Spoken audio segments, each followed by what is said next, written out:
आप देख रहे हैं आहट 33 तबरेज के साथ। तो चलिए बढ़ते हैं आज की कहानी की ओर।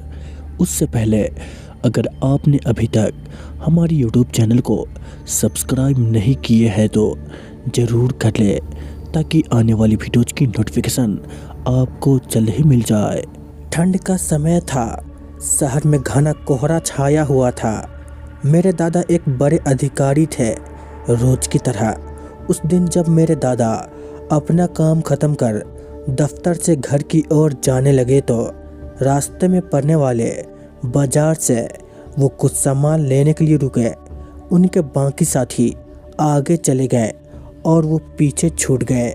सामान लेते लेते उन्हें टाइम का पता ही नहीं चला, और जब दादाजी ने अपनी घड़ी देखी तो टाइम देखकर उन्हें लगा कि आज घर पहुंचने में बहुत देर हो जाएगी।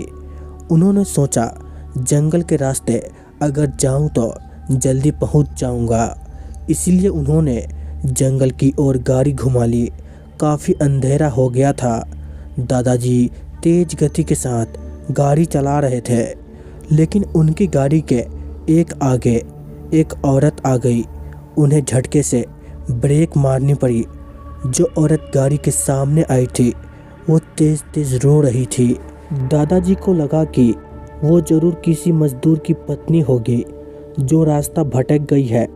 रास्ता सुनसान था, इसीलिए उन्होंने सोचा कि इस महिला की मदद की जाए। उन्होंने उस औरत से पूछा कि यहाँ अकेले क्या कर रही है। उसने कोई जवाब नहीं दिया और ज़ोर ज़ोर से रोने लगी। ऐसा लग रहा था मानो सारा जंगल उसकी आवाज़ से गूंज रहा हो।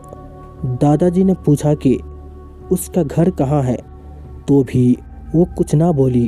दादाजी ने उससे बोला कि तुम मेरे साथ मेरे घर चलो, सुबह तुम्हें तुम्हारे घर छोड़ दूंगा। वो दादाजी के साथ चलने के लिए तैयार हो गई और गाड़ी के पीछे वाली सीट पर बैठ गई। रीति रिवाज के कारण उसने अपने सिर पर घूंघट डाल रखा था, जिसकी वजह से उसका चेहरा छिपा हुआ था। घर पर सब दादाजी का इंतज़ार कर रहे थे। जैसे ही गाड़ी की आवाज़ आई, सब भागकर इकट्ठा हो गए। जब उस महिला के बारे में घर में पूछा गया तो दादाजी ने सारी कहानी बताई। दादाजी ने कहा, आज खाना यही बना देगी, लेकिन मेरी मम्मी को उस महिला पर शक हो गया। उन्हें लगा कि ये कोई चोर है जो घर का सामान चुराकर भाग जाएगी। मम्मी ने उसे रसोई में जाकर खाना बनाने को कहा। वो बिना कोई जवाब दिए वहाँ से चली गई। रसोई में से अजीब से आवाज़ें आ रही थी। बस रसोई में सारा सामान रखवा कर मेरी मम्मी ने उसे कहा कि सब भूखे हैं, इसीलिए जल्दी खाना बना दे। उसे रसोई में भेज तो दिया, लेकिन मम्मी का मन अभी भी शांत नहीं हुआ। 15 मिनट बाद मम्मी रसोई में पहुंची तो देखा अभी वो थैले में से मछलियां निकाल रही थी। ये देखकर मम्मी को गुस्सा आ गया। उन्होंने उसे बोला कि अभी तक तुमने खाना बनाना शुरू नहीं किया, कब बनेगा और कब हम खाएंगे। उस महिला का चेहरा अभी भी ढका हुआ था, इसीलिए किसी ने उसका चेहरा नहीं देखा था। मम्मी उसका चेहरा देखने की कोशिश करती रही, लेकिन उन्हें उसकी झलक भी दिखाई नहीं दी। मम्मी ने कहा, कोई ज़रूरत हो तो बुला लेना, लेकिन फिर भी वो कुछ नहीं बोली। उन्हें लगा कि शायद अनजान लोगों से डर रही होगी। मम्मी रसोई से चली गई, लेकिन जब 15 मिनट बाद वो फिर वापस आई तो रसोई का दृश्य देखकर मम्मी डर गई। उनके पैर जैसे वहीं जम गए। उनके गले की आवाज़ नहीं निकल रही थी। उन्होंने देखा वो औरत रसोई के स्लैब पर बैठकर कच्ची मछलियाँ खा रही है। उसके सिर का घूंघट भी उतरा हुआ था। उसका चेहरा बेहद खौफनाक था। बाल बहुत बड़े और नाखून एकदम काले।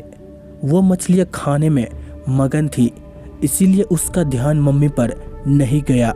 मम्मी भी चिल्लाई नहीं कि कहीं वो और ज़्यादा खतरनाक न हो जाए। मम्मी ने एक थाल उठाया और वो चूल्हे में से जलता हुआ कोयला उठाकर उसकी तरफ दौड़ी। कोयला उस चुड़ैल पर फेंक दिया।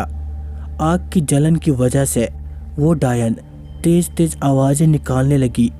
उसकी आवाज़ सुनकर सारा घर इकट्ठा हो गया। उसे आग दिखाकर घर से बाहर निकाला गया। उसकी आवाज़ इतनी तेज थी कि आसपास के लोगों का भी बाहर जमावड़ा लग गया। वो डायन लोगों की भीड़ को हटाते हुए जंगल की तरफ दौड़ी। सभी लोग डर के मारे कांप रहे थे और मेरी मम्मी की हिम्मत की दाद भी दे रहे थे कि अगर उन्होंने सही समय पर कोयले से उस डायन को भगाया नहीं होता तो ना जाने क्या हो जाता। अगर आपको ये कहानी पसंद आई हो तो इस कहानी को आगे भी शेयर करें और कमेंट करके हमें भी बताएं, जिससे हम इसी तरह की कहानी आपके सामने लेकर आए। तो दोस्तों, ये थी आज की डरावनी कहानी। तो चलिए मिलते हैं एक और कहानी में। तब तक के लिए बाय एंड टेक केयर।